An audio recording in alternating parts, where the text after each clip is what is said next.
Hello, and welcome to Greet the Week. I am Mona Duncan, and for our chat today, we're going to be talking about dreams and intentions, but the whole focus of our time together is really to look at the fact that living in the now, that right here is the only time we have at our disposal, and to see everything that happens in life, the positive, the negative, the so-so, as being something that we can learn from. And so I'm going to bring up the PowerPoint because sometimes it's easier to actually see what's being said than to hear it. So looking at dreams and intentions. How quickly, well, I don't know, maybe you don't procrastinate, but I've been guilty of it. Majorly guilty in the past and still on occasion of procrastinating. And yet, how energy can become so sustaining in us whenever we begin to really look at what our dreams and goals are. And as we begin to look and put in intention, meaning, and purpose, then that energy is not only there, but it sustains. So I wanted to start off with some quotes from Paul J. Meyer. He is deceased, but he is the founder of the Success Motivation Institute that has been the progenitor of inspiring people to do inspiring things from many, many years ago. And I had the privilege of working at the Motivational Institute for 2 years and meeting with Dr. Meyer personally. But I have some quotes that he said that I'd like to share with you. And that is, what you vividly imagine, ardently desire, sincerely believe, and enthusiastically act upon must inevitably come to pass. I mean, it's one of those things that will just, it'll happen. It will, it must come to pass as we are, enthusiastically act upon it. Then also, he says, opportunity is not what may come tomorrow, but it's what we make of today. We think of it being, something that's going to be way out there, but it's not. It's what we're doing today. And if you are not making the progress you would like to make and are capable of making, it is simply because your goals are not clearly defined, or that we're not looking at that. We're not seeing what needs to be seen, that we're not making plans for the future. Then also, he says, your self-image is the result of all you have given your subconscious mind as a database. So regardless of your background, what you are willing to become is the only reality that counts. That Dr. Glasser there, looking at reality therapy and choice theory, Dr. Glasser doesn't talk about the subconscious or the unconscious, although he does talk about it because he calls it the creative mind. It's the part of our mind that it's keeping the heart beating, and it's keeping all those things going that need to go on until the day we die. But it also is in there and it knows how to fix something if it goes wrong. And it's the creative mind that's a part of our mind. And once we are willing for that to become agreeable, it will be. Another quote from Paul Meyer is, what you fill your mind with is eventually translated into the words you speak, and then your words create action. So as we begin to think, thoughts really do become things. Thoughts really do manifest themselves.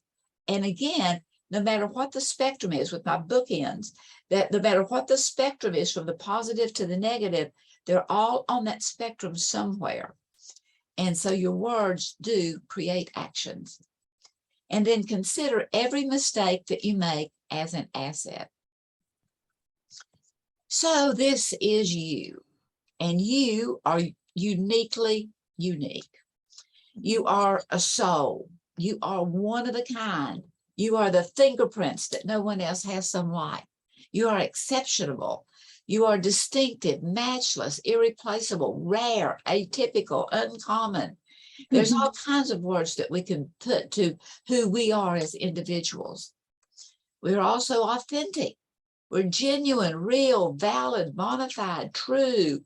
We're free, we're honest, we're outspoken, we're above board. This is who we are if we allow ourselves to be, if we don't hold us back. So I like to look at what is the key word in life and in our becoming. The key word is really self.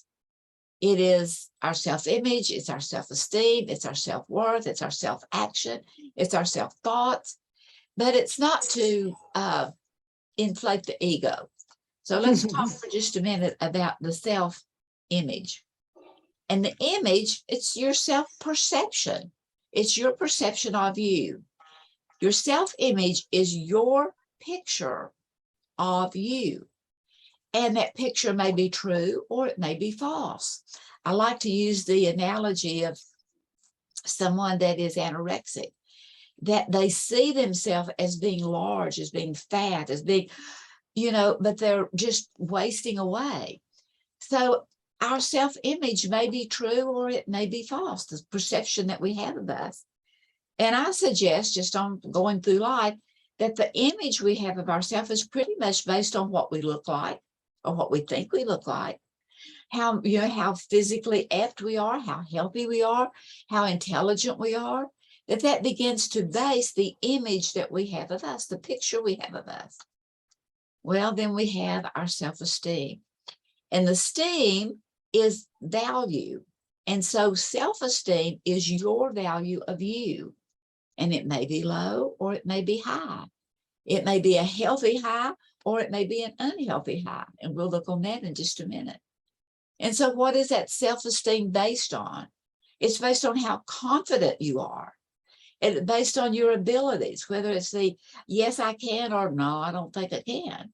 It's based on the type of relationships that you engage in. Is it ones that are honest and open? And your accomplishments, how much you esteem you has a whole lot to do with what you have accomplished thus far in life.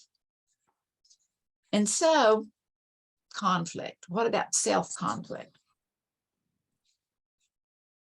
Well, sometimes we have that conflict of, I put healthy and unhealthy because I wanted to look at the unhealthy first. That unhealthy esteem is where it's all about us. Because the fact of the matter is, but we'll look at that in a minute, but this unhealthy esteem is when you're really preoccupied with yourself. You're fearful of saying things and being true to who you are because of what others may think or what others may say. That unhealthy esteem is the needing others to know of any exploits you've had, of any greatness you've had, that you really need to tell them about it. The unhealthy esteem is having accomplishments that proves who you are. Just doing something some way to prove that I'm the best. And it has a tendency to discount the worth of others, as to not see the one that did do a little bit better than you as not really valuing their gifts and talents and intelligence, or having that air of superiority that I'm a little bit better than everyone else, or seeking glory and praise. And all those things are a-okay, but it needs to be under a healthy context. And a healthy esteem is to realize I am a person of worth and value, and I have nothing to prove. It is realizing that that your accomplishments speak for themselves. I know I had someone mention something to me one day, and they looked at a booklet and they looked at it and they said, "You made this? This came from you?" And I made the comment. I said, it sounds like it's hard to believe. And he kind of shook his head like, yeah, it was. But when we have a healthy esteem, we don't have to brag about our accomplishments. They speak for themselves, whether it surprises someone or not. A healthy esteem does not have that need to brag. It recognizes self as having worth regardless of it's a success or a failure, because we are a combination of everything. We're the good and the bad and the positive and the negative. But to have that self-esteem realizes that even when we fail does not detract from our worth as a human being, the highest order on planet Earth. And then also it's being willing to share the spotlight. It's not being the center of attention, but inviting others to come on in and what do you think? And how about this? And what would be good for you? And it's also not being intimidated by another person's success. So self-worth, what does that mean? It is seeing the fact that we have infinite worth and value, measureless value, that again, back to the fingerprints, there's only one fingerprint that has mine or yours, that we are an original work of art and we have a designer label upon us, that we are completely unique, we're totally lovable, and we have been blessed beyond measure. To whatever, in working with the prisoners, I would tell you, you have accomplished a lot to even to be where you are now, even though it's in a dire situation. You have been blessed with many, many blessings. And the day, I had a major leap forward in my own personal life, the day that I had the insight that not all of my needs have gone unmet, that they have been met, maybe not in the way I was wanting or demanding, but they were met. And so I began to ponder, and I encourage you to ponder. And what does ponder mean? Oh, here's a thing that I found on just thumbing through the internet, or something that was sent to me or whatever, and I don't know who it sent it, but it says, if you want to know where your heart is, look where your mind goes when it wanders. And so when it wanders, sometimes we're just kind of pondering. And ponder, the word is Latin for weight. Sometimes we ponder about those things that weigh on our mind. And also ponderous, it's having great weight. Preponderance, you hear that a lot in law cases and so forth. It means that the preponderance is superior in weight. It's all, here's all the say-sos and here's all the evidence that's here, but this is a preponderance of the evidence. It's even heavier than. And then also I found it interesting that ponderance has to do with pound, and it's the weight, a unit of weight, whether that is a physical or a monetary weight.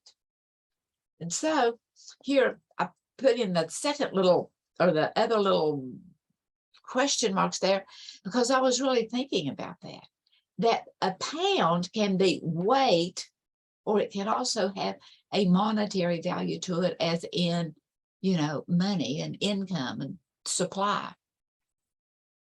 And so pondering really is to evaluate the highest level of our thinking, to weigh and to measure where we want to go and where we are on that journey, to look at the pros and cons, the positives and the things that are also some weights, the value, and then being able to come to an equitable conclusion. So part of being whole and healthy and dreaming is in silence. Without silence to find ourselves, we end up beside ourselves. Have you ever heard anyone use that comment or even made it yourself where they're beside themselves? We need that silence. We need that listening to who we are. It is through silence that we truly learn to hear, and to make silence your friend. I love the song the Bird Talkers have. It's the title of it is One. And somewhere in the chorus, in the repeat of the song, it says, shut your brain up long enough to hear the hum of life. Undetectable with our eyes, there is that silent hum, and it vibrates with every particle because we're in one life. And discerning. Discerning is to distinguish.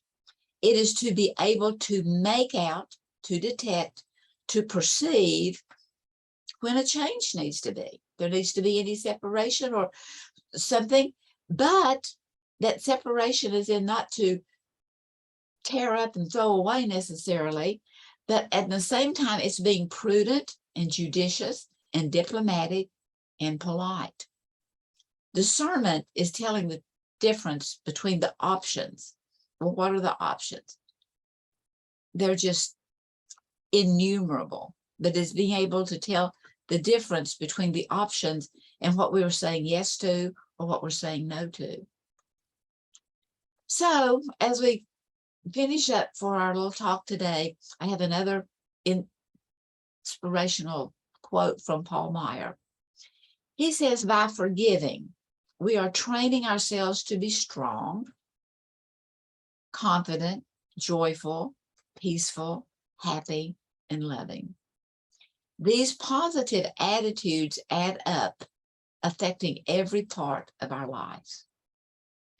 And then I have one more comment here from me, and that is that forgiveness is an attitude. Reality is what happens because all of the conditions were met for whatever to happen, or it would not have happened.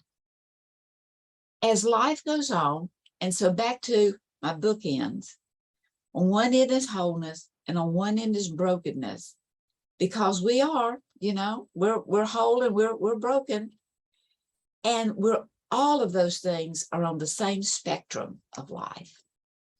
So I thank you very much for being here. And whatever your dreams and goals and intentions are, I trust that you'll give some time to really think about it and to write it down and to make plans and then to accomplish. So thanks for being here and many blessings.